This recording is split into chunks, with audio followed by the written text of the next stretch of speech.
بسم اللہ الرحمن الرحیم۔ السلام علیکم ناظرین، جاوید ٹی وی پر سبھی دیکھنے اور سننے والوں کو خوش آمدید۔ تو ناظرین، آج کی اس ویڈیو میں ہم بات کریں گے کہ امتحانات میں پاسنگ مارکس 33% ہی کیوں ہوتے ہیں، جبکہ 32 یا 34 یا کچھ اور کیوں نہیں ہوتے۔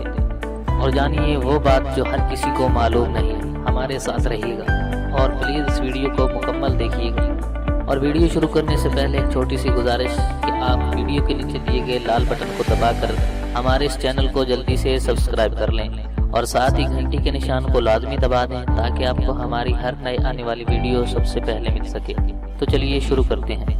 ناظرین، پاکستان سمیت بھارت میں بچوں کے سالانہ بورڈ کے امتحانات میں طالب علموں کے پاس ہونے کے لیے کم از کم 33% نمبر درکار ہوتے ہیں۔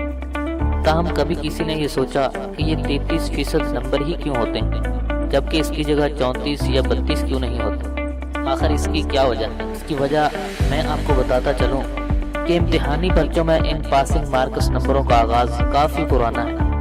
1857 کی جنگ آزادی کے بعد ہندوستان میں 1858 میں پہلا میٹرک کا امتحان ہوا تو انگریزوں کو اس چیز کی ضرورت محسوس ہوئی کہ طالب علموں کو کتنے نمبر لینے پر پاس کیا جائے اور ان نمبروں سے کم نمبر لینے والے کو فیل کر دیا جائے۔ تو اس مقصد کے لیے انگریزوں نے باقاعدہ طور پر برطانوی حکومت کو ایک خط لکھا اور خط کے جواب میں یہ کہا گیا کیونکہ برطانیہ میں تو پاسنگ مارکس 65% ہے، جبکہ بر صغیر اس کی برابری نہیں کر سکتا اور آدھی عقل کے مالک لوگ بر صغیر میں رہتے ہیں، تو اس لیے اس کے طالب علموں کو پاس ہونے کے لیے 32.5 نمبر دیے جائیں۔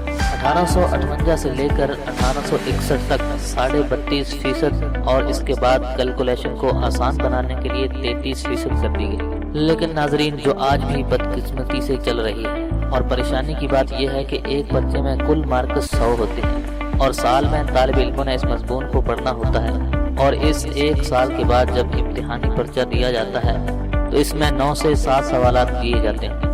9 سوالات کی صورت میں طالب علم کو 5 سوالات حل کرنا ہوتے ہیں، جبکہ 7 سوالات کی صورت میں 4 سوال حل کرنا ہوتے ہیں۔ تو یہ ایک پریشانی کی بات ہے کہ پھر بھی طالب علم کو امتحان میں اس مضمون میں پاس ہونے کے لیے 33% نمبر حاصل کرنا ضروری ہوتے ہیں، جس سے ہمارے تعلیمی نظام کی بڑی خامی سامنے آ جاتی ہے۔ تو ناظرین، میں ہوں جاوید اور آپ دیکھ رہے تھے جاوید ٹی وی۔ یہ تھی 33% نمبروں کے بارے میں کچھ معلومات جو میں نے آپ تک پہنچائی۔ تو امید کرتا ہوں کہ آپ کو یہ ویڈیو اچھی لگی ہوگی۔ اگر اچھی لگی تو پلیز اس ویڈیو کو لائک کیجئے، شیئر کیجئے اور کومنٹس کے ذریعے ہمیں اپنی رائے سے ضرور آگاہ کیجئے۔